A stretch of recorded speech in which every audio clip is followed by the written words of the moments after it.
너지 새끼야. 미쳤다.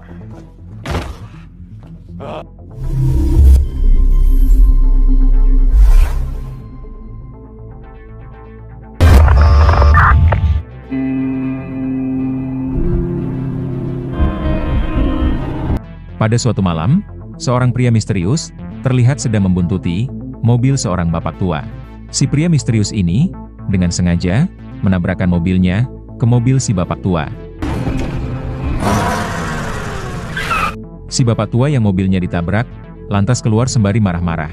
Kemudian, ia memfoto kondisi mobilnya sebagai bukti untuk mengklaim asuransi. Lalu tiba-tiba, pria misterius ini malah menusuk si bapak tua berkali-kali hingga akhirnya tewas di tempat.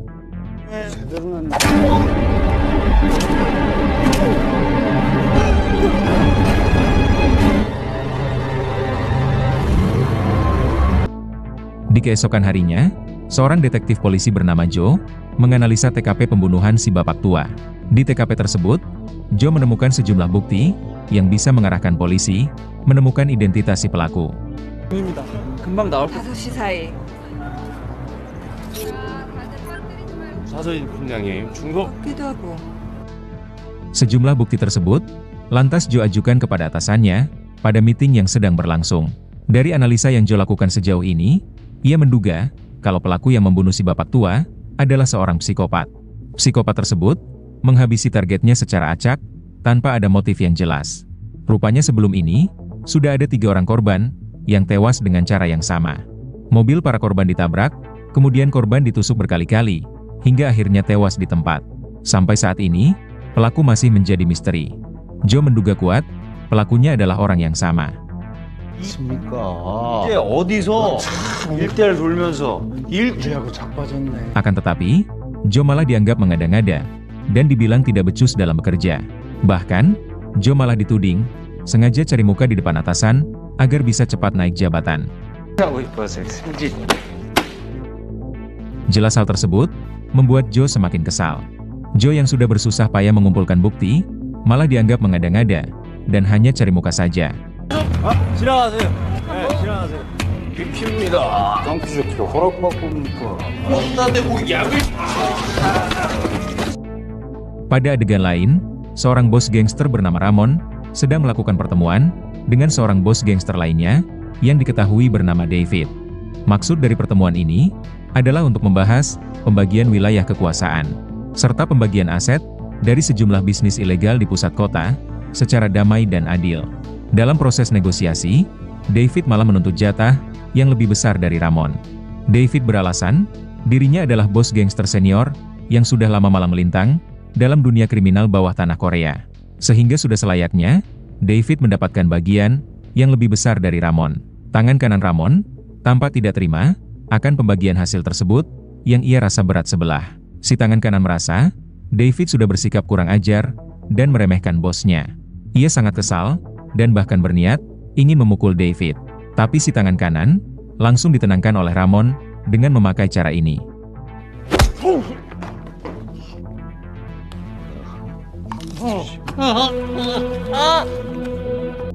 Melihat itu, David langsung ketakutan. Dan para akhirnya setuju berdamai dengan Ramon, termasuk membagi sama rata pembagian wilayah kekuasaan serta aset.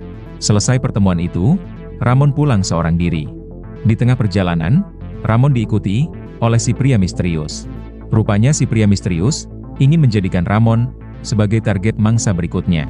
Modusnya masih sama, yaitu dengan menabrakkan mobilnya, sehingga memaksa si target keluar dari mobil.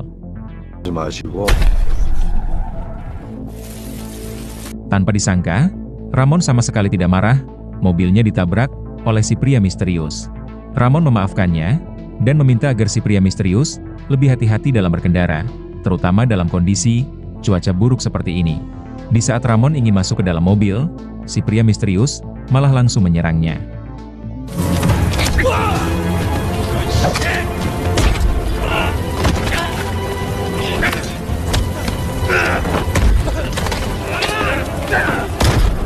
Dalam pergelutan ini, Ramon melakukan perlawanan, sehingga membuat si pria misterius kewalahan dan memutuskan untuk melarikan diri.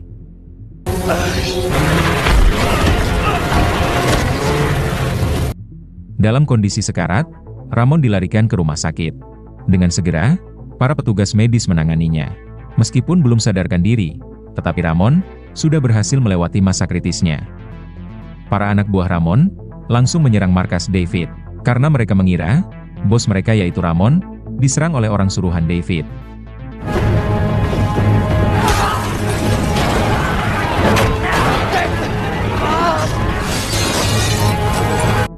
Seminggu kemudian, akhirnya Ramon sadar dari koma singkatnya. Ramon memberitahu tangan kanannya kalau dirinya tidak yakin orang yang menyerangnya malam itu adalah orang suruhan David. Karena orang yang menyerangnya malam itu terlihat masih sangat amatir, alias tidak seperti seorang pembunuh bayaran profesional pada umumnya. Tak lama kemudian, si polisi yaitu Joe datang menemui Ramon di rumah sakit. Joe mencoba menggali informasi dari Ramon terkait kronologi penyerangan malam itu. Joe berharap agar Ramon mau bekerja sama dengan polisi untuk meringkus si pelaku. Tapi Ramon yang seorang bos gangster tentu sangat anti dengan polisi dan enggan berurusan dengan mereka. Ramon memberi keterangan kepada Joe, malam itu dirinya tidak diserang, tapi mengalami kecelakaan di jalan raya.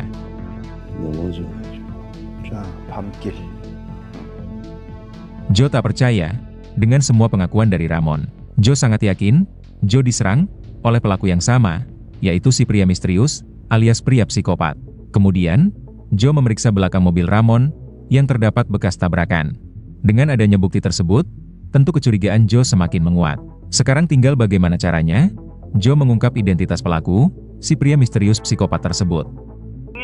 신청할까? 윗선에다 줄 대고 있으니까 연쇄살인범이야. 되게 쓰라거나 자기보다 나한테 정보 다 넘기고 조폭 다. Sementara itu, David datang menjenguk Ramon di rumah sakit. David masih tak terima, para anak buah Ramon telah berani menyerang markasnya, hingga menyebabkan sebagian besar anak buah David terluka cukup parah. David menganggap penyerangan tersebut seperti sebuah penghinaan. Sebagai ganti rugi, David mendesak Ramon menyerahkan sebagian wilayah kekuasaannya. Apabila Ramon menolak, maka perang besar akan terjadi. Ramon yang tidak ingin ambil pusing, berkata kalau dirinya akan menuruti semua perintah David.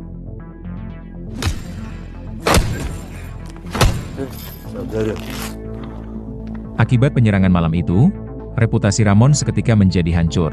Kemampuannya sebagai seorang bos gangster mulai dipertanyakan. Bahkan, sebagian besar investor kompak menarik diri dari proyek kasino yang tadinya akan dikelola oleh Ramon. Ramon pun sudah mulai putus asa. Karir yang ia bangun dengan bersusah payah hilang hanya dalam satu malam, akibat ulah pria psikopat yang bahkan Ramon sendiri tidak kenal dengan dirinya. Di balik itu, psikopat misterius terus beraksi. Kali ini, targetnya adalah seorang supir truk, yang dimana malam itu, si supir sedang menyiapkan pesta kejutan untuk anaknya yang sedang berulang tahun.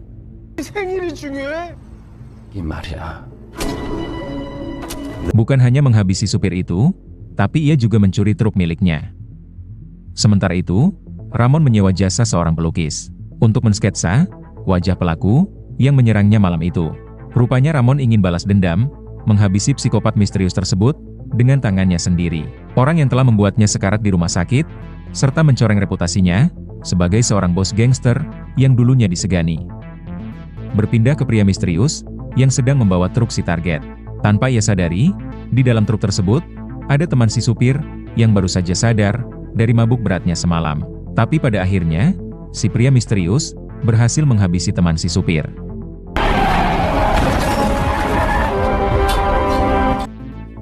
Dalam pergelutan tadi, si pria misterius tak sengaja menajituhkan pisaunya. Pisau yang selalu ia gunakan untuk menghabisi para targetnya. Seminggu kemudian, anak buah Ramon berhasil menemukan pisau milik pria misterius tersebut. Namun dengan bukti tersebut, masih belum cukup untuk bisa mengungkap identitas si pria misterius.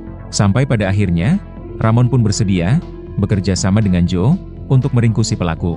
Tak lama kemudian, Ramon menelpon Joe, memberitahu kalau dirinya bersedia bekerja sama dengan polisi untuk menangkap si pria misterius. Ramon mengatakan, ia memiliki bukti berupa sebilah pisau serta sketsa wajah si pelaku. Singkat cerita, Ramon dan Joe bertemu, membahas kerjasama mereka berdua untuk menangkap si pelaku.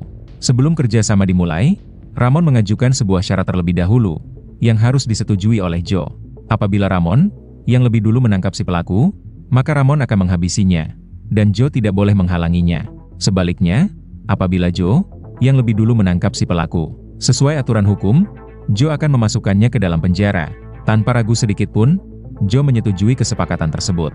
Walaupun sebenarnya, Joe yang seorang polisi taat hukum, tidak mungkin membiarkan Ramon main hakim sendiri dengan menghabisi si pelaku. 악마를 잡는다.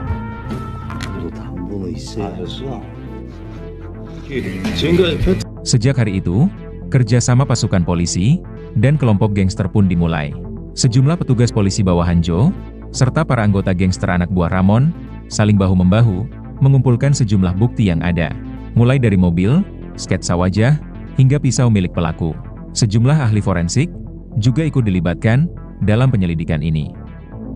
움직인다는 거지. 그만큼 몰래 수사하는. Namun di tengah penyelidikan, Ramon malah memanfaatkan situasi, yaitu menyingkirkan musuh utamanya, yaitu David, menggunakan pisau milik si pelaku.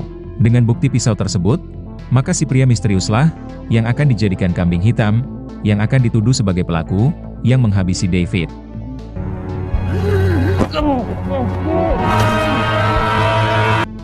Di keesokan harinya, polisi menganalisa TKP pembunuhan David. Petugas forensik mengatakan, kalau pisau yang digunakan pelaku, terdapat kesamaan DNA milik si pria misterius. Mendengar itu, Joe pun langsung dapat menyimpulkan, kalau yang menghabisi David, sebenarnya adalah Ramon, dengan menggunakan pisau milik si pria misterius. Joe yang marah, lantas mendatangi Ramon, dan langsung menyerangnya.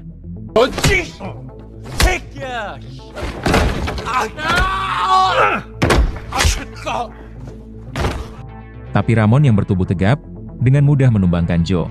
Joe kesal karena Ramon mengambil kesempatan dalam kesempitan, yaitu main hakim sendiri, menyingkirkan musuh bebuyutannya, dengan mengkambing hitamkan si pria misterius, agar Ramon terbebas dari jeratan hukum. Tapi karena semuanya sudah terjadi, Joe tidak bisa berbuat banyak untuk menangkap Ramon. Karena di TKP pembunuhan, tidak ditemukan sidik jari Ramon, melainkan sidik jari si pria misterius. Ramon berusaha menenangkan Joe, berkata kalau ini semua, ia lakukan bukan hanya untuk kepentingan dirinya sendiri, tapi juga untuk kepentingan Joe, agar kasus si pria misterius menjadi perhatian media luas. Karena korbannya kali ini adalah David, bos gangster yang punya relasi dengan sejumlah polisi dan pejabat setempat. Dugaan Ramon ternyata benar, kasus pembunuhan David dengan cepat menyebar luas ke seluruh media massa.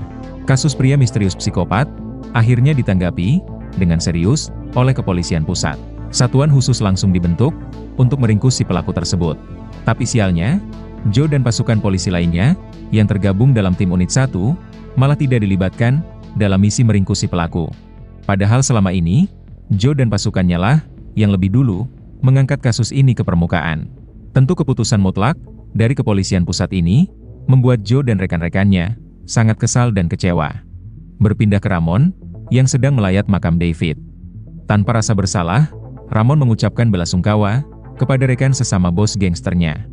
Hal ini sengaja Ramon lakukan agar reputasinya yang sempat tercoreng akibat ulah si pria misterius bisa terpulihkan kembali. Dengan kata lain, Ramon sengaja cari muka untuk mendapatkan kembali kepercayaan para investor. Si pria misterius yang diketahui bernama Bram sekarang menjadi semakin murka. Tatkala melihat berita terkait David yang tewas dihabisi menggunakan pisau kesayangannya. Sebagai seorang psikopat yang sudah berkali-kali melakukan pembantaian, tentu Bram merasa sangat terhina. Karena dirinya menjadi terkenal, justru bukan dari hasil karyanya sendiri, alias bukan dari jerih payahnya sendiri. Secara diam-diam, Bram melayat ke rumah duka. Sembari memandang ke arah Ramon, Bram memberitahu tangan kanan David, kalau ada seseorang di ruangan ini, yang telah menggunakan pisau milik pria misterius untuk menghabisi David.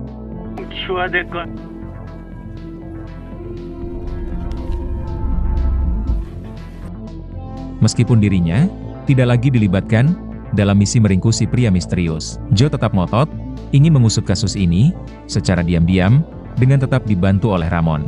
Pada hari itu, Joe dan Ramon mendapatkan bukti yang akurat terkait identitas si pria misterius, yaitu bercak darah si pelaku yang terdapat pada mobil milik Ramon akibat pergelutan di malam penyerangan tersebut. Tapi di waktu yang sama, para anak buah David datang, menyerang Ramon dan Joe.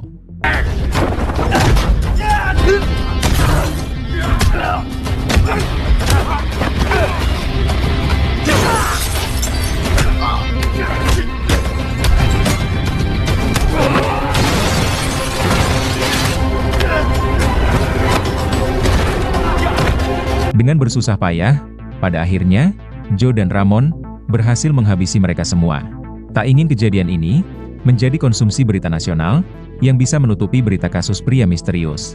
Joe dan Ramon memutuskan untuk membereskan mayat para anak buah David dengan menguburnya secara diam-diam. Di balik itu, si pelaku yaitu Bram sudah kembali beraksi dengan modus yang sama, yaitu menabrak mobil targetnya.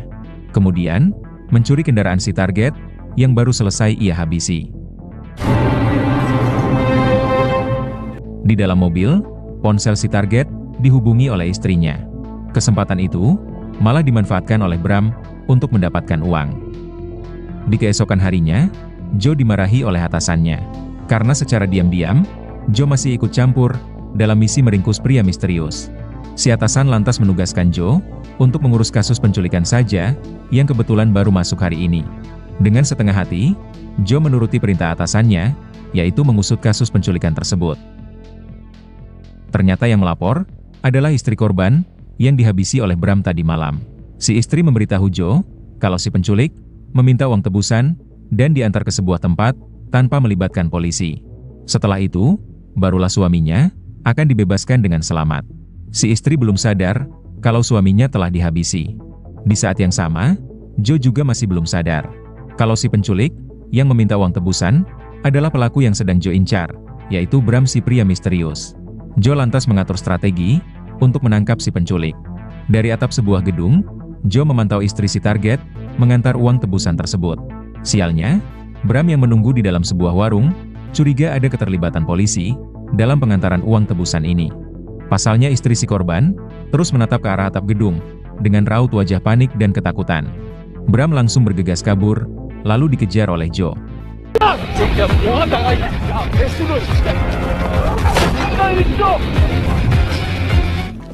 Setelah aksi kejar-kejaran yang cukup lama, pada akhirnya, Joe kehilangan jejak Bram. Satu-satunya petunjuk yang Joe punya, hanya botol minuman si pelaku di dalam warung makan tersebut. Joe lantas menyuruh petugas forensik menganalisa sidik jari pada botol minuman tersebut. Dan setelah hasilnya keluar, Joe dibuat kaget karena sidik jari si penculik sama dengan sidik jari pria psikopat. Dari informasi ini, Joe dapat menyimpulkan kalau si korban bukan diculik, tapi sudah tewas dihabisi. Pelaku hanya memanfaatkan keadaan untuk mendapatkan uang dari istri si korban.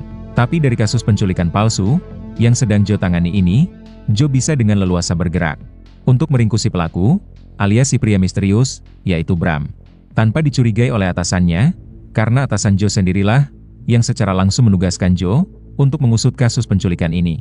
Setelah semua informasi terkumpul, akhirnya Joe mendapatkan alamat rumah Bram. Tanpa membuang waktu lagi, Joe langsung meluncur ke sana. Tapi di sana, hanya ada ibu Bram. Si ibu memberitahu, anaknya sudah setahun lebih tidak pulang ke rumah ini. Meskipun tanpa persetujuan si ibu, Joe tetap ngotot menggeledah rumah tersebut.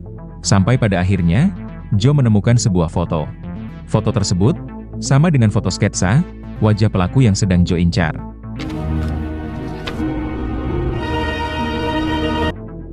Berbekalkan petunjuk tersebut, pasukan polisi yang dipimpin oleh Joe, bersama dengan kelompok gangster yang dipimpin oleh Ramon, mulai memburu si pelaku, yaitu Bram. Siang dan malam, mereka berpencar, menggeledah setiap tempat, yang kemungkinan besar, pernah dan mungkin akan dikunjungi lagi oleh si pelaku. Tapi sampai saat ini, keberadaan si pelaku masih belum juga ditemukan. Di hari berikutnya, terlihat Ramon sedang menunggu kedatangan Joe. Di samping Ramon, ada seorang murid sekolah yang sedang kehujanan.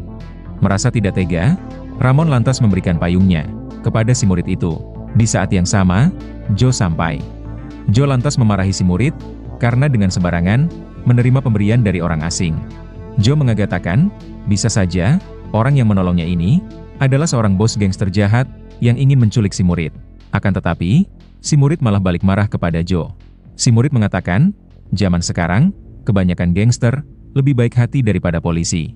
Ucapan dari si murid membuat Joe terdiam dan membuat Ramon tertawa puas. 웃지 마라, 이. Kemudian, si murid naik ke dalam bis. Yang tanpa disangka, ada Bram di dalamnya. Di malam harinya, pasukan polisi dan kelompok gangster berpesta di sebuah tempat untuk menyemangati diri mereka masing-masing agar jangan sampai patah semangat untuk memburu si pelaku.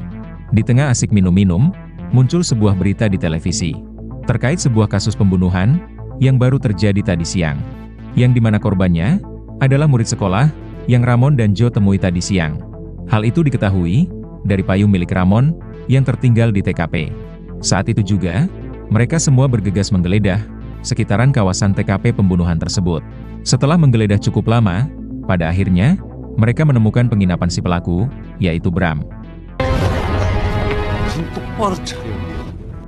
Mereka mulai bersembunyi, memantau setiap mobil yang singgah di penginapan tersebut. Sampai pada akhirnya, mobil orang yang mereka incar tiba di lokasi. Sialnya, Bram menyadari dirinya sedang diintai. Tanpa pikir panjang, ia langsung tancap gas. Hingga aksi kejar-kejaran mobil tak dapat lagi dihindari.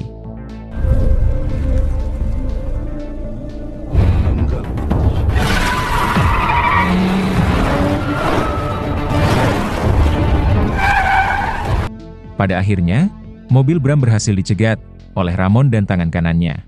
Tapi sialnya, Bram langsung kabur.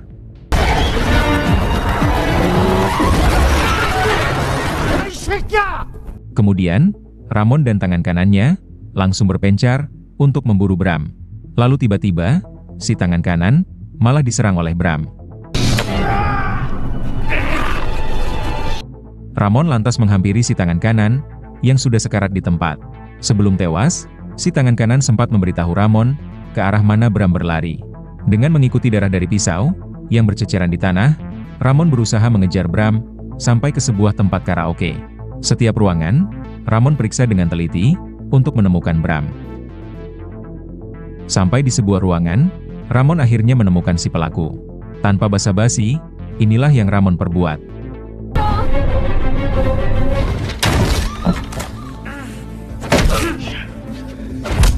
Setelah itu, Ramon membawa Bram ke dalam gudang. Di sana, Ramon memukul Bram habis-habisan.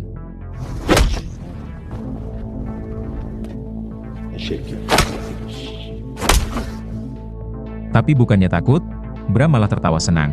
Sehingga membuat Ramon semakin kesal, dan lantas mengambil pisau pemotong daging, dan berniat ingin menghabisi Bram sekarang juga. Tapi hal itu belum sempat terjadi, karena Joe keburu datang, menggagalkan aksi Ramon.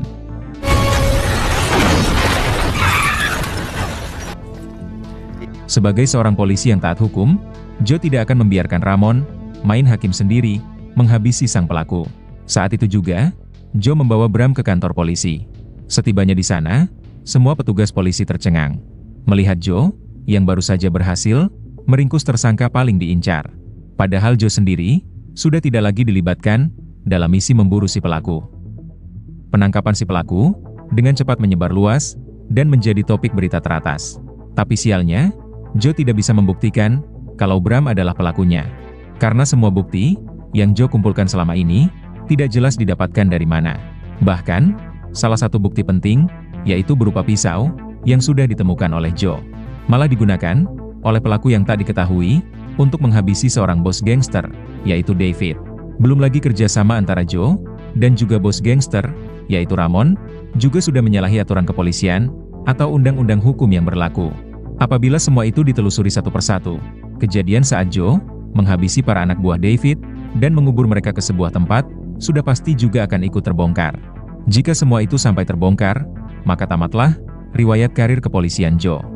Dan secara otomatis, Joe juga akan ikut mendekam di penjara, bersama dengan Ramon dan juga Bram.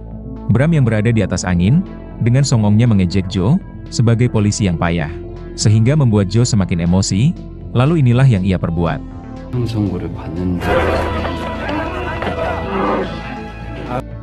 Joe sudah tak peduli dengan nasibnya, dipecat ataupun dipenjara, yang penting bagi Joe, Bram diberi hukuman yang setimpal.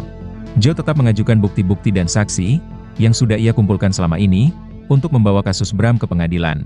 Dalam sidang tersebut, Bram yang pandai bersilat lidah, hampir berhasil meyakinkan juri dan hakim, kalau dirinya tidak bersalah. Bram mengaku, dirinya hanyalah korban, alias hanya dijadikan kambing hitam saja. Sebagai pengalihan isu, untuk menutupi persekongkolan, antara pasukan polisi, dan juga kelompok gangster, yang selama ini, menjalankan sejumlah bisnis ilegal, termasuk terlibat konflik, perebutan wilayah kekuasaan, dan sebagainya. Bram merendah diri, mengaku kalau dirinya, hanyalah seorang pria biasa, yang berasal dari kalangan rakyat jelata, yang tidak akan mungkin punya keberanian, atau motif yang kuat, untuk melakukan pembunuhan berantai. Semua itu lebih mungkin dilakukan, oleh anggota gangster, atau anggota polisi, yang serakah dan haus kekuasaan. Hal itu diperkuat, karena salah satu korban, yaitu David, adalah seorang bos gangster, yang punya relasi, dengan sejumlah polisi dan pejabat. Setelah mendengar pengakuan dari tersangka, dan juga saksi lainnya, hakim pun memutuskan, untuk menunda sidang hari ini. Dan akan kembali dilanjutkan minggu depan, dengan menghadirkan saksi terakhir, yaitu Ramon.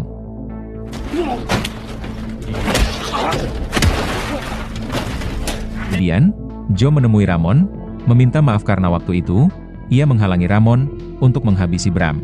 Joe memohon kepada Ramon, agar mau bersaksi, untuk memberatkan Bram di pengadilan. Karena kesaksian dari Ramon, satu-satunya harapan mereka, untuk bisa menjebloskan Bram ke penjara. Karena Ramon, adalah satu-satunya korban, yang selamat dari kebrutalan Bram. Meskipun itu artinya, Ramon dan Joe, juga akan ikut terseret, dan berpotensi besar akan masuk penjara. Ramon yang masih kesal, setuju untuk bersaksi di pengadilan, tentunya dengan kembali mengajukan sebuah syarat. Singkat cerita, sidang kedua diadakan, dengan menghadirkan saksi terakhir, yaitu Ramon. Di sini, Ramon dengan sedaya upaya, memberikan kesaksian untuk memberatkan Bram, termasuk menunjukkan bukti, berupa sketsa wajah si tersangka.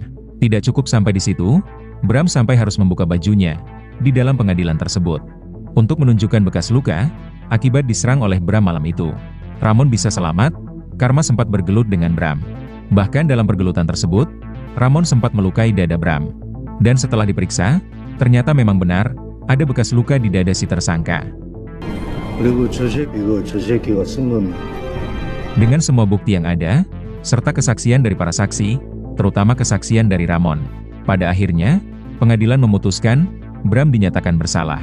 Hingga pada akhirnya, Bram dijatuhi hukuman mati. Tak lama kemudian, Ramon pun dijebloskan ke dalam penjara, atas kasus pembunuhan David. Sementara Joe, tidak dipenjara, karena tidak terbukti, terlibat dalam kasus pembunuhan apapun.